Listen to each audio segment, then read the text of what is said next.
तो चलिए फ्रेंड्स, अब हम आपको सेकंड शिफ्ट का विश्लेषण यहाँ पर कराने वाले हैं। इससे पहले हमने आपको फर्स्ट शिफ्ट का विश्लेषण आपको कराया है और हमने पहले यहाँ पर खुद अच्छे से यहाँ पर विश्लेषण किया है, तभी हम आपको यहाँ पर सटीक विश्लेषण करा रहे हैं। तो अलग अलग सेट में अलग अलग यहाँ पर आगे पीछे आपको क्वेश्चन दिए होते हैं, वो आप यहाँ पर देख लीजिएगा। यहाँ पर अगर हम इस सेट की बात करें तो इसमें आपको यहाँ पर 114 से यहाँ पर हिंदी के क्वेश्चन यहाँ पर स्टार्ट है। तो हिंदी का हम यहाँ पर सटीक विश्लेषण आपको करा रहे हैं। तो चलिए शुरू करते हैं। अगर हम बात करें यहाँ पर पहले ही यहाँ पर गद्यांश से यहाँ पर आपको प्रश्न दिए गए, मुझे नहीं लगता है कि इससे आसान आपको गद्यांश और शिफ्टों में आपको देखने को मिलने वाला है। तो ये गद्यांश लिया गया है झांसी की रानी जो कविता है सुभद्रा कुमारी चौहान की, तो इससे ये गद्यांश लिया गया है। तो हम आपको यहाँ पर क्वेश्चन कराते हुए चलेंगे, इसका आंसर हम बताते हुए चलेंगे, गद्यांश आप यहाँ पर पढ़ लेना। तो पहला क्वेश्चन है यहाँ पर, कवयित्री की अधिकांश रचनाएं सामाजिक, वात्सल्यपूर्ण या देशभक्तिपूर्ण या धार्मिक। अगर हम बात करें कवयित्री यानी कि सुभद्रा कुमारी चौहान की जो अधिकांश रचनाएं वो किससे यहाँ पर परिपूर्ण है, वे देशभक्ति से परिपूर्ण है। तो ऑप्शन हमारा यहाँ पर सी यहाँ पर सही है। खूब लड़ी मर्दानी वह तो झांसी वाली रानी थी। यहाँ पर मर्दानी शब्द का अर्थ यहाँ पर पूछा गया है, वीरांगना, पुरुषों जैसी, पुरुषत्ववान या लड़ाकू। कितने ही बच्चों ने यहाँ पर ऑप्शन ए यहाँ पर चुना होगा वीरांगना, लेकिन ऑप्शन ए हमारा यहाँ पर गलत है, ऑप्शन बी हमारा यहाँ पर सही है। यहाँ पर मर्दानी शब्द का अर्थ पूछा गया है तो पुरुषों जैसी यानी कि झांसी की रानी, इसमें पूछा गया कि झांसी की रानी खूब लड़ी मर्दानी यानी कि जो झांसी की रानी थी वो किस तरह से लड़ी थी, वो मर्दों की तरह लड़ी थी। तो ऑप्शन हमारा यहाँ पर बी यहाँ पर सही है। तो पुरुषों जैसी, मर्दानी का शब्द का अर्थ यहाँ पर क्या है, पुरुषों जैसी। अगला क्वेश्चन है हमारा, उक्त पद्यांश का सही शीर्षक हो सकता है। तो जैसा कि मैंने आपको पहले ही बता दिया कि खूब लड़ी मर्दानी वैसे झांसी वाली रानी थी, तो झांसी की रानी ये क्या है, उक्त पद्यांश का शीर्षक हो सकता है। तो पहले ऑप्शन हमारा यहाँ पर सही है। इस कविता की कवयित्री का नाम क्या है, तो पहले ही बता दिया मैंने आपको, सुभद्रा कुमारी चौहान। अगला क्वेश्चन हमारा, इस कविता में प्रयोग किया गया रस है, भक्ति रस, करुण रस, श्रृंगार रस या वीर रस। तो ऑप्शन हमारे यहाँ पर डी यहाँ पर सही है। इस कविता में जो प्रयोग किया गया है वो वीर रस का प्रयोग किया गया है। अगला क्वेश्चन हमारा, दिए गए विकल्पों में से विधुर का स्त्रीलिंग कौन सा है। यहाँ से अब हिंदी के क्वेश्चन स्टार्ट होने वाले हैं और इससे पहले हमने आपको जो 5 क्वेश्चन थे आपके यहाँ पर गद्यांश से लिए गए थे। तो अब यहाँ पर हिंदी का क्वेश्चन देख लेते हैं। तो दिए गए विकल्पों में विधुर शब्द का स्त्रीलिंग होगा। अगर हम यहाँ पर बात करें तो विधुर शब्द का जो स्त्रीलिंग है, विधुरनी, विधवा, विधुरी या विधुराइन। अगर हम बात करें ऑप्शन की तो ऑप्शन बी हमारा यहाँ पर सही है। विधुर का जो स्त्रीलिंग होगा वो क्या होगा, विधवा होगा। अगला क्वेश्चन है हमारा क्वेश्चन नंबर 120, तुम कब आओगे इस वाक्य में उचित विराम का प्रयोग कीजिए। यहाँ पर पूछा गया है कि इसमें कौन सा विराम चिन्ह आएगा। तुम कब आओगे, पूर्ण विराम, प्रश्नवाचक चिन्ह, उपविराम या कोष्टक। तो आप यहाँ पर देख सकते हैं कि तुम कब आओगे, यहाँ पर क्या किया गया है, यहाँ पर प्रश्न किया गया है। तो ऑप्शन बी हमारे यहाँ पर सही है। तो प्रश्नवाचक चिन्ह का इसमें प्रयोग किया जाएगा। अगला क्वेश्चन हमारा, 1987 में मगध कविता के लिए साहित्य अकादमी पुरस्कार किसे दिया गया। निर्मल वर्मा, श्रीकांत वर्मा, त्रिलोचन या शिव प्रसाद सिंह। तो ऑप्शन बी हमारे यहाँ पर सही है। मगध जो कविता थी 1987 में जो लिखी गई थी उसके लिए साहित्य अकादमी पुरस्कार किसे दिया गया, तो श्रीकांत वर्मा जी को दिया गया। अगला क्वेश्चन है हमारा, निम्नलिखित में से कौन सा शब्द विशेषण है, मात्र, खर्च, निपट या चुपचाप। अगर हम बात करें ऑप्शन की तो चुपचाप इसमें क्या है, यहाँ पर विशेषण है, चुपचाप विशेषण है। अगला क्वेश्चन है हमारा, अव्यय के कितने भेद हैं, 3, 4, 5 या 6। अगर हम बात करें अव्यय के तो अव्यय के कितने भेद होते हैं, 4 भेद होते हैं। अगला क्वेश्चन हमारा, री वर्ण का उच्चारण स्थान है, दंत, कंठ, ओष्ठ या मूर्धा। अगर हम बात करें अगर री वर्ण की बात करें तो ये क्या है, हमारा स्वर है। ये वर्ण क्या है, हमारा स्वर है और इसका उच्चारण स्थान क्या होता है, यहाँ पर इसका उच्चारण स्थान होता है मूर्धा। ऑप्शन डी हमारे यहाँ पर सही है।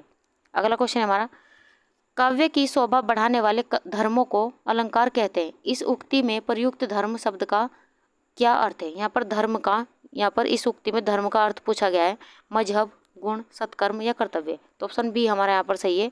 इसका अर्थ क्या है, गुण। फ्रेंड्स, हमारी वीडियो, हमारा प्रयास अगर आपको अच्छा लग रहा हो तो वीडियो को ज़्यादा से ज़्यादा शेयर करिए और अगर आप हमसे बेहतर तैयारी करना चाहते हैं तो हमारे चैनल को सब्सक्राइब करिए और बेल आइकन भी दबा लीजिए ताकि समय पर आपको नोटिफिकेशन यहाँ पर मिलता रहे। और हम इतना प्रयास कर रहे हैं तो आप हमारी वीडियो को ज़्यादा से ज़्यादा शेयर करिए। तो चलिए अब आते हैं अपने क्वेश्चन पर। यहाँ पर पूछा गया अगला क्वेश्चन हमारा, कानन का पर्यायवाची शब्द है, वन, विहिप, पुष्प या अरण्य।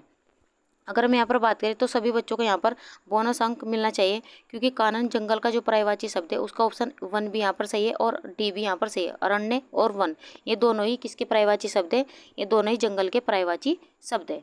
अगला क्वेश्चन हमारा, कर्ता कर्त में समास है, तत्पुरुष, अव्ययीभाव, कर्मधारय या द्विगु। अगर हम बात करें कर्ता कर्त की तो इसमें समास कौन सा है, तो ऑप्शन हमारा सी यहाँ पर सही है, कर्मधारय समास। अगला क्वेश्चन है हमारा, निम्नलिखित में से किस वाक्य में कर्तृवाच्य का प्रयोग हुआ है। ऑप्शन की बात करें, छात्रों द्वारा सजावट की गई है, आज नागरिकों द्वारा सफाई अभियान चलाया गया है, मजदूर से दर्द के कारण उठा नहीं गया, मोहन पुस्तक पढ़ रहा है। तो इसमें आपको कर्तृवाच्य यहाँ पर प्रयोग किया गया है, वे वाक्य यहाँ पर आपको पहचानना है। तो अगर हम ऑप्शन की बात करें, ऑप्शन डी हमारे यहाँ पर सही है, मोहन पुस्तक पढ़ रहा है। इसमें क्या है, कर्तृवाच्य का प्रयोग हुआ है। मजदूर से दर्द के कारण उठा नहीं गया, इसमें क्या है, भाववाच्य का प्रयोग किया गया है। अगला क्वेश्चन है हमारा, निम्नलिखित में से पुल्लिंग शब्द छांटिए, चाहत, रंगत, मेहनत या आहार।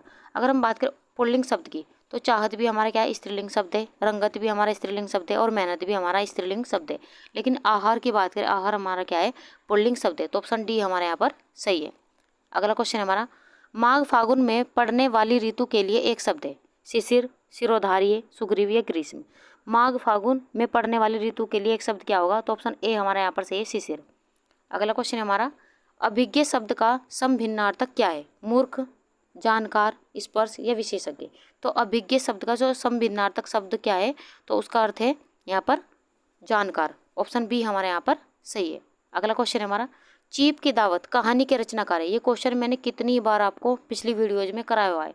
चीप की दावत कहानी के रचनाकार कौन है, डॉक्टर देवराज, राजेंद्र यादव, भीष्म साहनी, दुष्यंत कुमार। तो ऑप्शन सी हमारे यहाँ पर सही है, भीष्म साहनी। चीप की दावत के रचनाकार कौन है, भीष्म साहनी। अगला क्वेश्चन है हमारा, यहाँ पर कितने आसान क्वेश्चन पूछे गए। अगर हम बात करें यहाँ पर, निम्नलिखित में से कौन सा अर्धविराम है। ये क्वेश्चन भी मैंने कितनी बार आपको कराया हुआ है, विराम शब्द से, विराम चिन्हों से। अगर हम बात करें ऑप्शन की तो ऑप्शन बी हमारे यहाँ पर सही है, क्या है हमारा, अर्धविराम है। अगला क्वेश्चन है हमारा, इति और इति शब्द युग्म का सही विकल्प चुनिए। यहाँ पर एक छोटी ई वाला इति दिया गया है और एक बड़ी ई वाला इति दिया गया है। आपको बताना है कि कौन सा यहाँ पर ये शब्द युग्म यहाँ पर विकल्प कौन सा यहाँ पर सही है। अगर हम बात करें इति की तो ऑप्शन पहले ही हमारा सही है, इस इति का अर्थ क्या है, समाप्ति, और इस इति का अर्थ क्या है, यहाँ पर बाधा। तो ऑप्शन पहले हमारा यहाँ पर सही है। अगला क्वेश्चन है हमारा, क्वेश्चन नंबर 135, निम्नलिखित में से वाक्य के शुद्ध रूप का चयन कीजिए। मैं गाने की कसरत करता हूँ, मैं गाने का शौक कर रहा हूँ, मैं गाने का अभ्यास करता हूँ, मैं गाने का व्यायाम करता हूँ। इसमें थोड़ा सा दिमाग लगाने की जरूरत थी फ्रेंड्स। ये क्वेश्चन कितना आसान क्वेश्चन पूछा गया है। तो अगर हम यहाँ पर ऑप्शन की बात करें, ऑप्शन बी हमारे यहाँ पर सही है, मैं गाने का अभ्यास करता हूँ। ये ऑप्शन हमारे यहाँ पर सही है। अगला क्वेश्चन है हमारा, बड़े ही आसान क्वेश्चन पूछे गए इस यहाँ पर एग्जाम में। अगर हम यहाँ पर बात करें 136वें क्वेश्चन की, अभय और उभय शब्द युग्म का सही अर्थ है। आपको बताने कि अभय और उभय का शब्द युग्म का, दोनों का, इनका शब्द युग्म का कौन सा सही अर्थ यहाँ पर होने वाला है। अगर हम बात करें अभय की तो इसका अर्थ क्या है, निर्भय, और इसका अर्थ क्या है, दोनों। तो ऑप्शन पहले ही हमारे यहाँ पर सही है।